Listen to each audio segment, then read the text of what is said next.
In a busy city hospital, where the sound of footsteps echoed through long corridors and machines beeped softly in every room, Dr. Ethan Carter was a name everyone knew. He was a brilliant doctor, known for solving complicated medical cases with ease. But there was something else people noticed about him: his arrogance. Dr. Carter had a sharp tongue that often hurt those around him, especially the nurses and junior staff. To him, being the best meant putting others down to prove his superiority. Little did he know, this habit would one day land him in a situation he could never have imagined. Nurse Clara Bennett worked on the same floor as Dr. Carter. She had been at the hospital for over 10 years and was loved by both her colleagues and patients. Clara was kind, patient, and always went above and beyond to ensure her patients felt cared for. Her warm smile and gentle voice made even the most anxious patients feel at ease. But despite her dedication, she sometimes faced subtle discrimination because of her race. As a black woman in a predominantly white workplace, she often felt like she had to work twice as hard to earn respect. Still, she never let it bring her down. Every day she put on her uniform with pride, determined to make a difference. One morning, Clara was assigned to assist Dr. Carter during his rounds. The two walked together from room to room, checking on patients and discussing treatment plans. Everything seemed normal until they reached room 204, where Mr. James Wellington III lay recovering from surgery. Mr. Wellington wasn't just any patient, he was a powerful businessman whose influence stretched far beyond the walls of the hospital. He was wealthy, well-connected, and used to getting things done his way. Even though he was frail after his operation, his piercing eyes still carried an air of authority that commanded attention. When Dr. Carter entered the room, he immediately began explaining Mr. Wellington's condition and recovery plan. Clara stood quietly beside him, ready to assist if needed. At one point, Dr. Carter mentioned a specific medication dosage, but Clara realized he had made a small mistake. Wanting to ensure accuracy, she gently interjected, "Dr. Carter, I think the dosage should be adjusted based on the latest lab results." For a moment, the room fell silent. Dr. Carter turned to look at her, his expression cold and dismissive. "Clara," he said loudly enough for Mr. Wellington to hear, "stick to what you're paid for. Leave the thinking to us doctors." His words cut through the air like a knife, leaving Clara feeling humiliated. Her cheeks burned with embarrassment as she looked down, avoiding eye contact. Mr. Wellington, lying in his bed, watched the entire exchange with a raised eyebrow. He didn't say anything right away, but the wheels in his mind were already turning. After finishing their rounds, Clara retreated to the nurse's station, trying to compose herself. She hated confrontations and didn't want to cause trouble, but Dr. Carter's comments stung deeply. Her co-workers, who had witnessed similar behavior from him before, offered comforting words. "Don't take it personally, Clara," one of them said. "You know how he is." But deep inside, Clara couldn't help but feel disheartened. She wondered why someone so talented had to treat others so poorly. Meanwhile, Dr. Carter strutted back to his office, completely unaware of the storm brewing behind the scenes. In his mind, he had handled the situation perfectly. After all, he believed nurses were supposed to follow orders, not question them.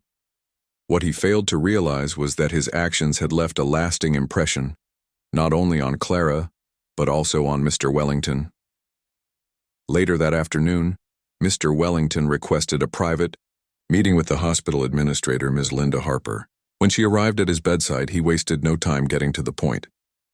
"Ms. Harper," he began, his tone calm but firm, "I need to discuss something serious. Earlier today, I witnessed one of your doctors publicly humiliating a nurse during rounds. It was unprofessional and unacceptable." Ms. Harper listened intently, nodding as Mr. Wellington described the incident in detail. He explained how Dr. Carter's behavior undermined teamwork and trust within the hospital. "This institution claims to value diversity and respect," he continued, "but actions speak louder than words. If this is how your staff behaves in front of patients, then perhaps it's time for some changes." To emphasize his point, Mr. Wellington revealed his intention to withdraw substantial funding unless immediate action was taken. The hospital relied heavily on donations from influential figures like him, and losing his support would be catastrophic. Shocked and alarmed, Ms. Harper assured him that the matter would be addressed promptly. She promised to investigate and take appropriate measures to prevent such incidents in the future. Word of Mr. Wellington's intervention quickly spread throughout the hospital. Some admired his courage, while others whispered nervously about potential consequences. When news reached Dr. Carter, he shrugged it off as mere gossip. "He's just a patient," he muttered to himself. "What can he possibly do?" Confident in his position, he dismissed the rumors and went about his day as usual. But reality soon hit him when Ms. Harper summoned him to her office. Sitting across from her desk, he listened as she delivered a stern warning. "Dr. Carter," she said, firmly, "your behavior toward Nurse Clara was inappropriate and unacceptable. You will issue a sincere apology to her immediately, or face suspension pending further investigation." Dr. Carter's face turned red with anger. How dare they challenge him? He stormed out of the office, refusing to believe that a single patient could hold so much power. As days passed, tensions within the hospital grew thicker.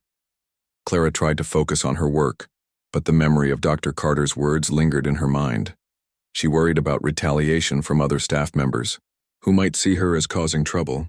Her fears were validated when several nurses distanced themselves from her, fearing association with controversy. Yet, amidst the isolation, unexpected allies emerged. A group of junior doctors, inspired by Mr. Wellington's stance, approached Clara to express solidarity. They shared stories of similar experiences with Dr. Carter and vowed to advocate for a more inclusive workplace culture. On the other hand, Dr. Carter spiraled into denial and anger. He viewed the situation as an attack on his authority rather than an opportunity for growth. Convinced that apologizing would make him appear weak, he instead doubled down on his abrasive demeanor. This decision alienated him further, not just from his peers but also from many patients who preferred kinder caregivers. His once stellar reputation began to crumble under the weight of his stubbornness. The ripple effects of Mr. Wellington's actions were undeniable. Patients started speaking up about their experiences with rude or dismissive staff members. Nurses and junior doctors gained confidence knowing they had support from someone as influential as Mr. Wellington. Slowly but surely, the hospital environment began to shift. People realized that change was possible and necessary for the sake of everyone involved. Yet Dr. Carter remained oblivious to the growing unrest around him. He continued to act as though nothing had changed, convinced that his brilliance excused his behavior. But little did he know, bigger challenges awaited him, challenges that would force him to confront his flaws head-on and rethink everything he thought he knew about leadership and respect. The days following Mr. Wellington's intervention brought a whirlwind of changes to the hospital. While Dr. Carter remained defiant, refusing to acknowledge the gravity of his actions, the rest of the staff couldn't ignore the growing tension. Clara, still reeling from the public humiliation, found herself caught in the middle of an unexpected storm. Her co-workers were divided. Some offered quiet support, while others kept their distance, fearing backlash from associating with her. It wasn't easy for Clara to navigate this new reality, but she refused to let bitterness consume her. Instead, she focused on what mattered most, her patients. Meanwhile, Mr. Wellington's influence continued to ripple through the hospital. True to his word, he began organizing workshops aimed at fostering respect and inclusivity among the staff. These sessions were mandatory for everyone, from doctors to janitors, and they encouraged open discussions about systemic issues like discrimination and workplace bullying. Clara was invited to share her experiences during one of these workshops, and though hesitant at first, she agreed. Standing before a room full of colleagues, she spoke candidly about the challenges she had faced as a Black woman in a predominantly white institution. She talked about moments when subtle biases made her question her worth, and how incidents like the one with Dr. Carter reinforced those doubts. Her words resonated deeply with many in the audience. Junior doctors nodded in agreement, recalling times when they too had been dismissed or belittled by senior staff. Nurses exchanged knowing glances, silently acknowledging the struggles they shared. Even some of the older physicians seemed moved, realizing that their attitudes might have contributed to the problem. For the first time in years, the hospital felt like a place where people could speak honestly without fear of judgment. Dr. Carter, however, refused to attend any of these workshops. He saw them as a waste of time, a distraction from real work. To him, the whole situation was ridiculous. What does diversity training have to do with saving lives? He muttered under his breath whenever the topic came up. His arrogance blinded him to the fact that his behavior was hurting not only his colleagues but also his patients. Over time, more and more patients began requesting alternative doctors, citing discomfort with his cold demeanor. Some even complained directly to the administration, describing how Dr. Carter's dismissive attitude made them feel undervalued and ignored. As weeks turned into months, the divide between Dr. Carter and the rest of the staff grew wider. His peers, once eager to collaborate with him, now avoided working alongside him whenever possible. Even his closest allies started distancing themselves, recognizing that his refusal to adapt was damaging the hospital's reputation. The junior doctors who had once idolized him now whispered behind his back, calling him outdated and toxic. Patients, too, picked up on the shift in dynamics. They noticed how other doctors treated their teams with respect and kindness, creating a positive atmosphere that Dr. Carter's presence seemed to disrupt. Despite the mounting pressure, Dr. Carter clung stubbornly to his belief that he was above reproach. He convinced himself that the complaints against him were exaggerated or fabricated. After all, hadn't he saved countless lives over the years? Didn't his expertise outweigh any minor lapses in bedside manner? In his mind, he was untouchable, a legend whose contributions to medicine excused his flaws. But reality was slowly proving otherwise. One afternoon, as Clara prepared medications for her patients, she received an unexpected visit from Mr. Wellington. Now fully recovered, he had returned to the hospital for a routine checkup. Spotting her in the hallway, he approached with a warm smile. "Nurse Bennett," he said, extending his hand, "I wanted to personally thank you for your courage. Your willingness to speak up has inspired so many here." Clara was taken aback by his gesture. "Thank you, Mr. Wellington," she replied softly, shaking his hand. "But I didn't do anything special. I just wanted things to be better." "Sometimes wanting things to be better is the bravest thing we can do," he responded. "And because of people like you, this hospital is starting to change for the better." Their conversation was brief but meaningful. As they parted ways, Clara felt a renewed sense of purpose. She realized that her voice mattered, that standing up for herself wasn't just about personal vindication, but about paving the way for others to feel safe and valued. Back in his office, Dr. Carter sat brooding over yet another complaint filed against him. This time it was from a high-profile patient who had specifically requested a different doctor after meeting with him. Frustrated and humiliated, he tried to convince himself that it was all part of a conspiracy orchestrated by his enemies. But deep down, a small seed of doubt began to sprout. Could it be possible that he was wrong? That his behavior was actually harming the very institution he claimed to serve? His thoughts were interrupted by a knock on the door. It was Ms. Harper, the hospital administrator. She stepped inside, her expression stern but composed. "Dr. Carter," she began, "we need to have another conversation. Patient satisfaction scores are dropping, and several of your colleagues have expressed concerns about your conduct. If we don't see significant improvement soon, we may have no choice but to reconsider your position here." Dr. Carter's face flushed with anger. "Are you threatening me?" he demanded. "No," Ms. Harper replied calmly. "I'm giving you a chance to reflect and grow, but if you continue down this path, the consequences will be unavoidable." For the first time in years, Dr. Carter felt genuinely shaken. He had always prided himself on being indispensable, but now he was beginning to realize that even legends could fall. As Ms. Harper left his office, he stared blankly at the stack of files on his desk. his mind racing with conflicting emotions. Over the next few weeks, Dr. Carter's isolation deepened. Patients avoided him, colleagues avoided him, and even his own confidence began to waver. He found himself questioning every decision, every interaction. Was he truly as brilliant as he believed? Or was he simply a relic of a bygone era, clinging to outdated ideals? The questions haunted him, gnawing at his pride until he could no longer ignore them. It wasn't until a chance encounter with Mr. Wellington that Dr. Carter finally faced the truth. One evening, as he walked through the hospital lobby, he spotted the businessman sitting in a waiting area flipping through a magazine. Summoning what little courage he had left, Dr. Carter approached him.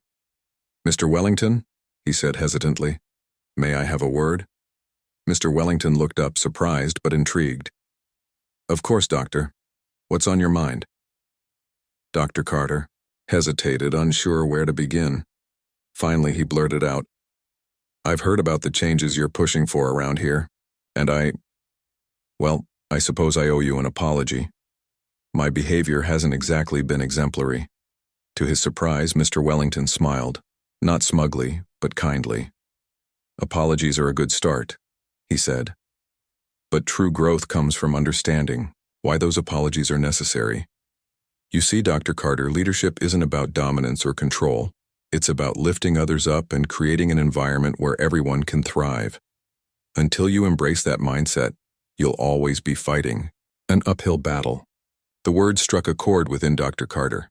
For the first time, he allowed himself to consider the possibility that he might not have all the answers. That perhaps, instead of tearing others down to build himself up, he could learn to collaborate and inspire. As he walked away from the conversation, Dr. Carter felt a strange mix of emotions: shame, regret, but also hope. Hope that maybe, just maybe, it wasn't too late to change. The weeks following Dr. Carter's conversation with Mr. Wellington marked the beginning of a slow but significant transformation, not just for him, but for the entire hospital. The workshops and initiatives spearheaded by Mr. Wellington had planted seeds of change, and now they were starting to bloom. Nurses, doctors, and support staff began working together more harmoniously, fostering an environment where everyone felt valued and respected. For Clara, this shift brought both relief and renewed energy. She no longer felt like she had to constantly prove herself. Instead, her contributions were acknowledged and appreciated. One of the most noticeable changes was the way patients responded to the improved atmosphere. Before, many had complained about feeling rushed or dismissed during consultations. Now, however, they noticed a difference in how they were treated. Doctors took the time to listen, nurses went out of their way to ensure comfort, and even the receptionists greeted visitors with genuine warmth. Mr. Wellington's influence had created a ripple effect that touched every corner of the hospital. People who once feared speaking up now felt empowered to voice their concerns without hesitation. Slowly but surely, the institution was becoming a place where healing wasn't just physical, it was emotional and cultural too. Clara found herself at the center of this transformation.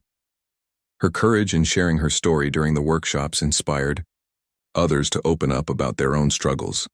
Junior doctors approached her for advice on handling difficult colleagues, while senior physicians sought her input on patient care plans.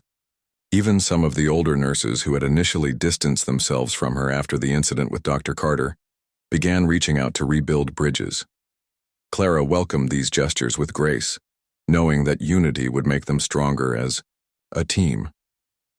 Amidst all these positive developments, Dr. Carter remained an outlier. Though he had shown a glimmer of self-awareness after his talk with Mr. Wellington, old habits died hard.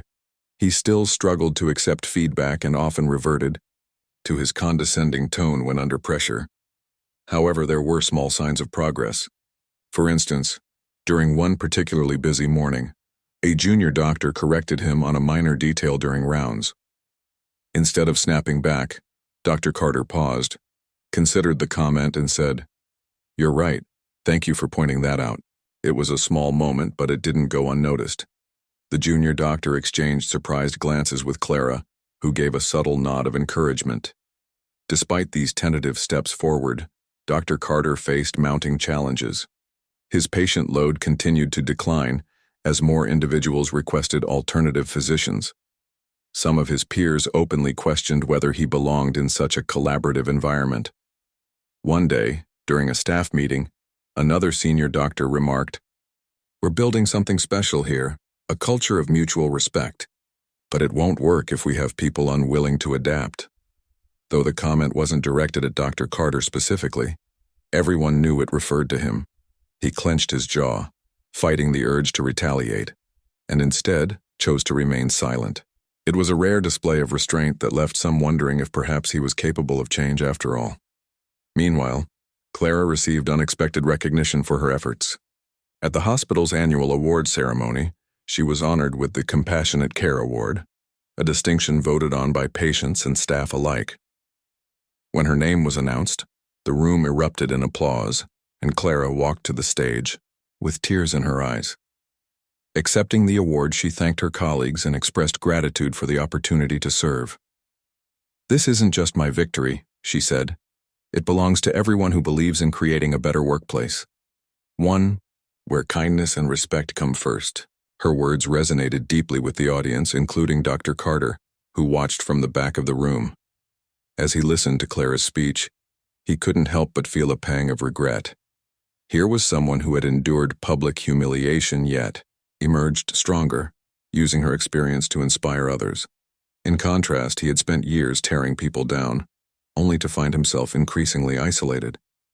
For the first time, he allowed himself to imagine what it might feel like to be celebrated rather than resented.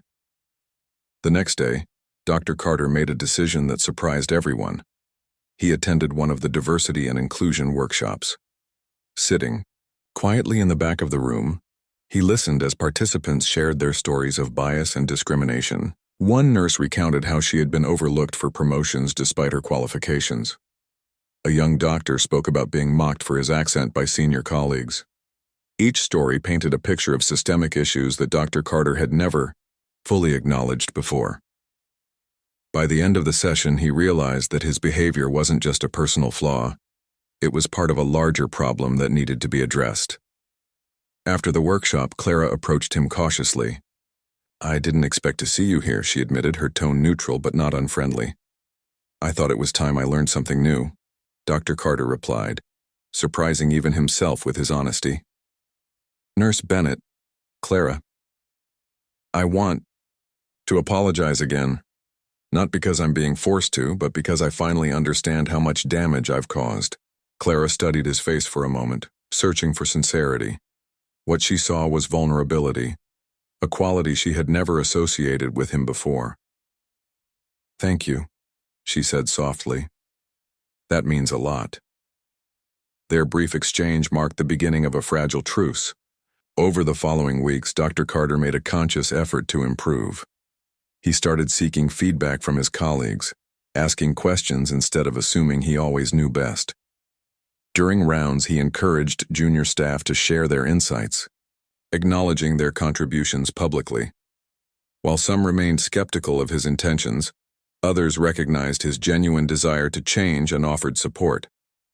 Mr. Wellington, who continued to visit the hospital for checkups, observed these developments with satisfaction.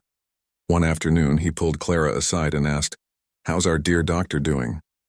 "He's trying," Clara replied with a small smile. "It's not perfect, but it's a start."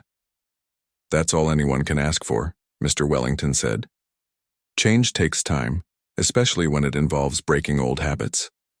But if someone like Dr. Carter can learn to adapt, then there's hope for everyone." As the months passed, the hospital became a model for other institutions striving to create inclusive environments.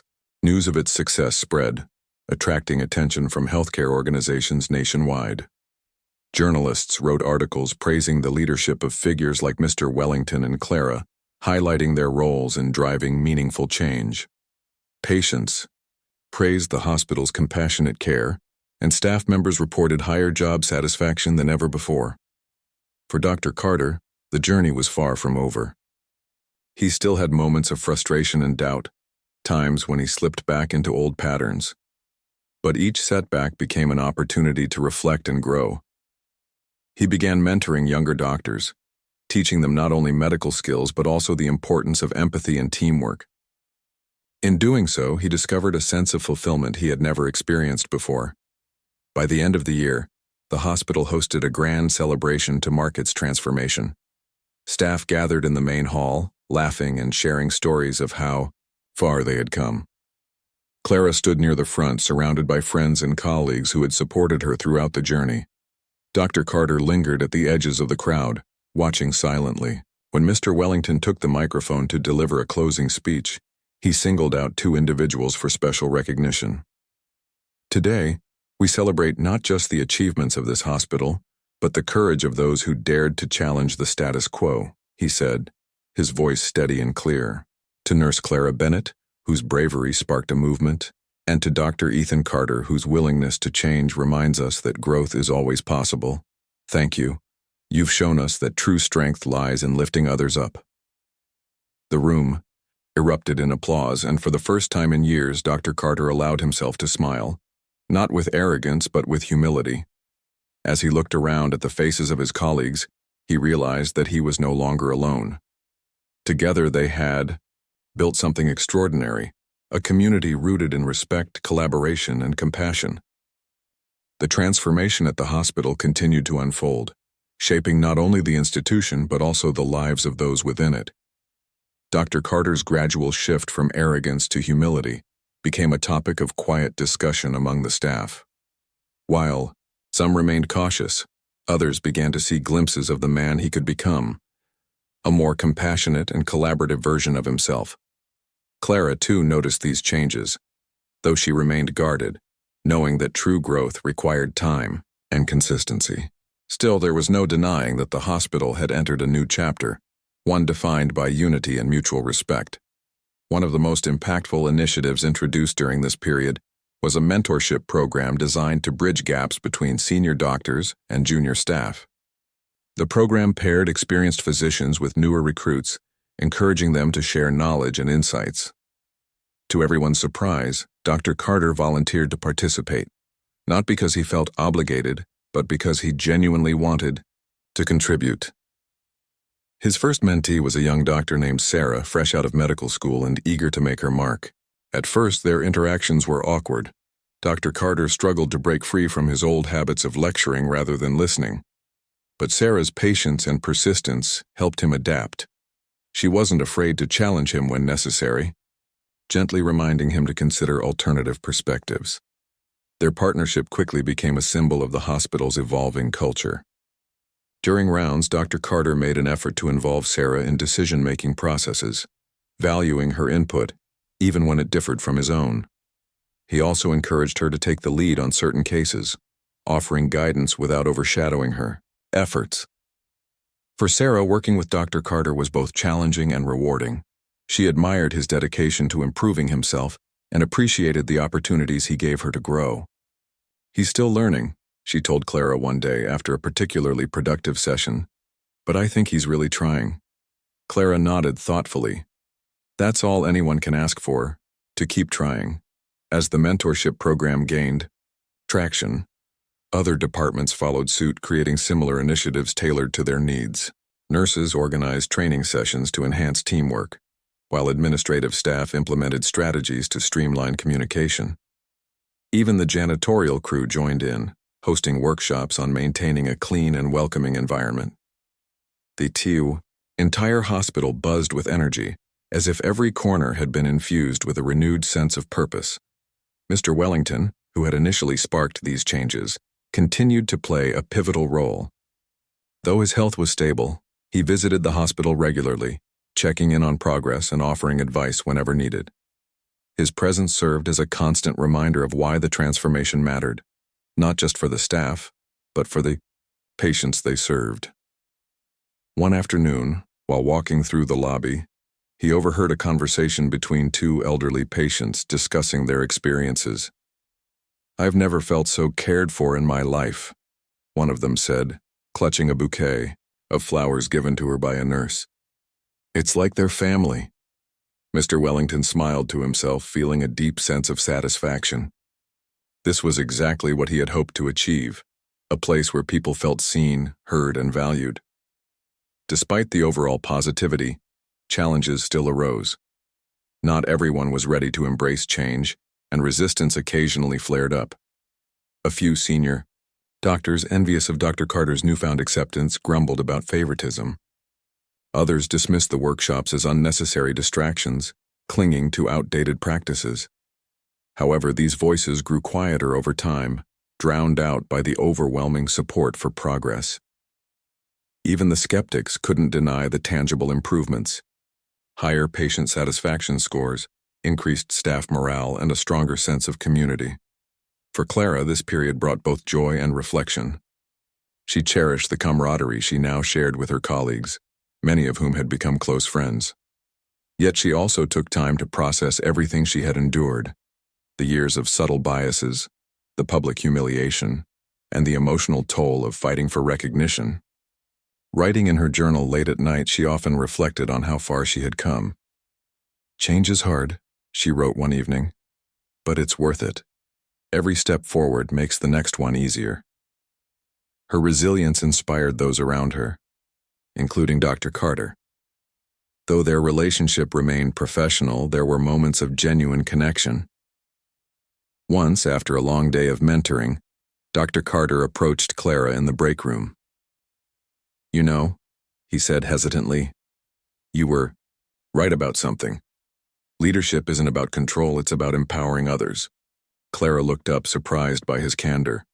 "Thank you for saying that," she replied, "and thank you for showing us that change is possible." Their exchange was brief, but meaningful, marking another milestone in their journey toward reconciliation. It wasn't perfect, but it was progress, and that was enough.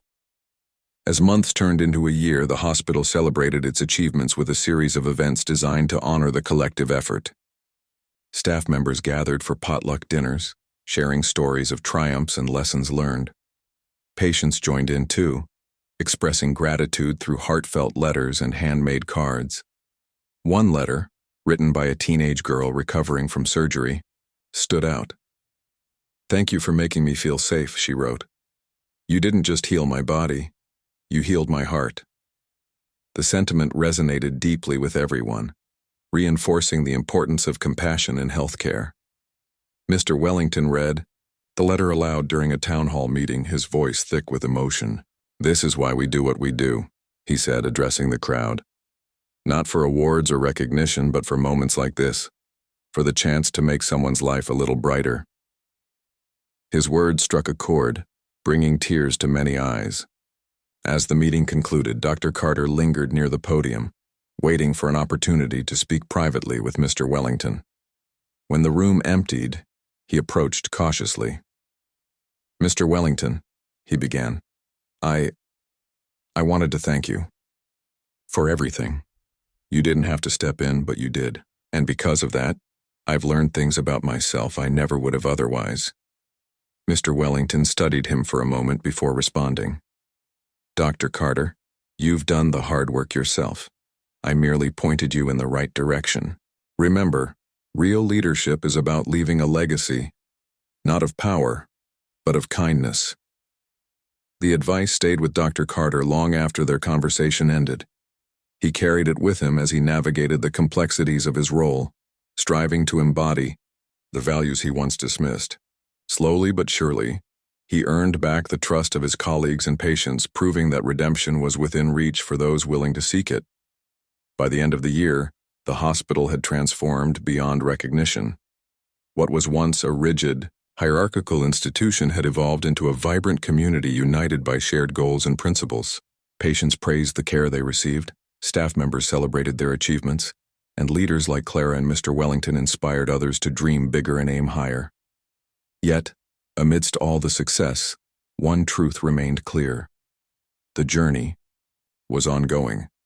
Change wasn't a destination. It was a continuous process requiring effort, empathy, and courage. And as long as people like Dr. Carter, Clara, and Mr. Wellington were willing to embrace that challenge, the hospital would continue to thrive, setting an example for others to follow. The culmination of the hospital's transformation arrived on a crisp autumn morning, when golden sunlight streamed through the windows and filled the corridors with warmth. It had been nearly 2 years since Mr. Wellington's intervention sparked a chain reaction of change, and now the institution stood as a beacon of inclusivity, teamwork, and compassion. The journey had not been easy. There were setbacks, doubts, and moments of resistance, but the collective determination of its staff had turned challenges into opportunities for growth. Dr. Ethan Carter, once the epitome of arrogance and dismissiveness, had emerged from his cocoon of self-centeredness. He was no longer the same man who belittled nurses or dismissed feedback without a second thought. Instead, he had become a mentor, a listener, and an advocate for collaboration. His evolution did not go unnoticed. Patients began requesting him again, drawn by his newfound empathy and patience. Colleagues who had once avoided him now sought his advice, trusting that he would respond with respect and understanding. Though scars of his past behavior remained, they served as reminders of how far he had come, and how much farther he still intended to go. Clara Bennett, meanwhile, continued to shine as a pillar of strength and resilience. Her leadership extended beyond her role as a nurse. She became a voice for those who felt unheard and a guide for those navigating similar struggles. She often spoke at conferences and seminars, sharing her story to inspire others in the healthcare field. "Change starts with courage," she would say, her words resonating with audiences across the country. Courage to speak up, to listen, and to grow together.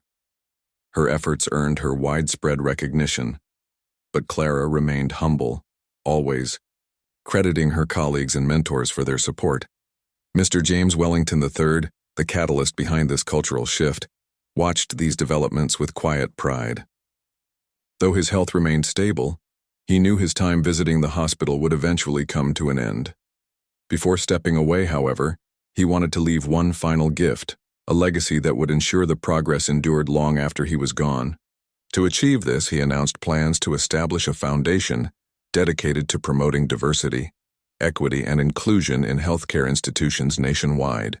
The foundation would provide resources, training programs, and scholarships to individuals committed to fostering positive change. At the launch event for the foundation, held in the hospital's main auditorium, the atmosphere buzzed with excitement. Staff members, patients, and community leaders gathered to celebrate the milestone. Clara delivered the opening remarks, her voice steady, yet filled with emotion. "Today, we honor not just what we've achieved here, but the vision of someone who believed in us even when we doubted ourselves," she said, glancing toward Mr. Wellington seated in the front row. "His belief gave us hope. And because of that hope, we dared to dream bigger and work harder." When it was Mr. Wellington's turn to speak, the room fell silent. Standing at the podium, he looked out at the sea of faces before him, faces that reflected gratitude, determination, and unity. "I didn't do this alone," he began, his tone warm and sincere. "Each of you played a part in creating something extraordinary. Together you proved that kindness is stronger than arrogance, that teamwork triumphs over division, and that every voice matters." He paused, scanning the crowd until his eyes landed on Dr. Carter. "Dr. Carter, I want to thank you personally. You taught me that no one is beyond redemption if they're willing to try. Your journey reminds us all that growth is possible, no matter where we start." Dr. Carter, seated near the back of the room, felt a lump rise in his throat. He nodded, silently, overwhelmed by the acknowledgement. For years he had carried the weight of his mistakes, believing he could never truly make amends. But now, surrounded by people who had forgiven him and supported his transformation, he realized that forgiveness wasn't just about absolution. It was about moving forward with purpose. After the speeches concluded, attendees mingled, sharing stories and laughter. Patients hugged nurses who had cared for them during difficult times, while doctors exchanged tips and insights with colleagues. In one corner, Sarah, the young doctor mentored by Dr. Carter, stood beside Clara, discussing future projects aimed at improving patient care. "It's amazing to see how much has changed," Sarah said, her eyes shining with admiration. "And it's all thanks to people like you." Clara smiled softly. "We did this together. Every single person in this room contributed in their own way. As the celebration wound down, Dr. Carter approached Clara and Mr. Wellington, hesitating, briefly before speaking. "I don't know if I'll ever fully repay what I owe to both of you," he admitted, his voice tinged with vulnerability. "But I promise to keep working, to keep striving to be better." "You already are better," Clara replied gently. "That's what matters." Mr. Wellington placed a hand on Dr. Carter's shoulder. "Your journey doesn't end here. Use what you've learned to lift others up. That's how you'll leave your mark." With those words, Dr. Carter felt a renewed sense of purpose. He understood now that leadership wasn't about titles or accolades. It was about service. About making the world a little kinder, one interaction at a time. In the weeks that followed, life at the hospital settled into a rhythm of harmony and collaboration. New initiatives launched under the umbrella of Mr. Wellington's foundation, ensuring that the values of inclusivity and respect remained central to the institution's mission. Clara continued mentoring junior staff, instilling in them the importance of empathy and perseverance. Dr. Carter expanded his mentorship program, reaching out to hospitals in underserved communities to share lessons he had learned. Even the IDD skeptics who had resisted change found themselves swept up in the momentum, realizing that unity benefited everyone. Patients noticed the difference too.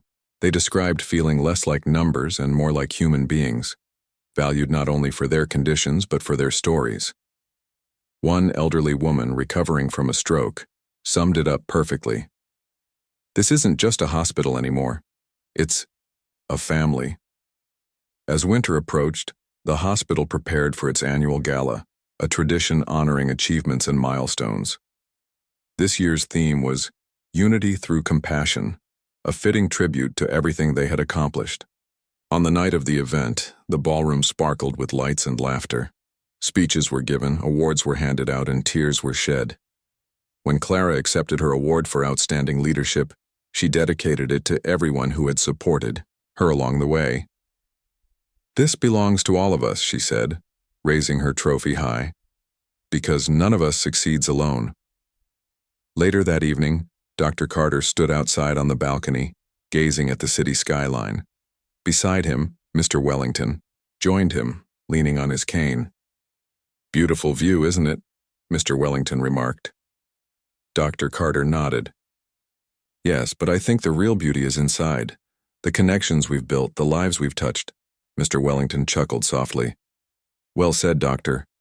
Remember, true success isn't measured by what you achieve. It's measured by the impact you have on others." Those words stayed with Dr. Carter long after the gala ended. They reminded him of the responsibility that came with growth and the importance of continuing to learn.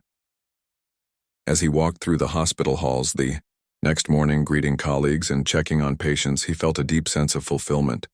He wasn't perfect, nor would he ever claim to be, but he was trying, and that made all the difference. The story of the hospital's transformation serves as a powerful reminder that change is possible, even in the most unlikely places. It shows that humility can replace arrogance, that teamwork can overcome division, and that kindness can heal wounds far deeper than medicine ever could. Most importantly, it proves that when people unite around a shared vision, they can create something extraordinary, a legacy of compassion that lasts for generations.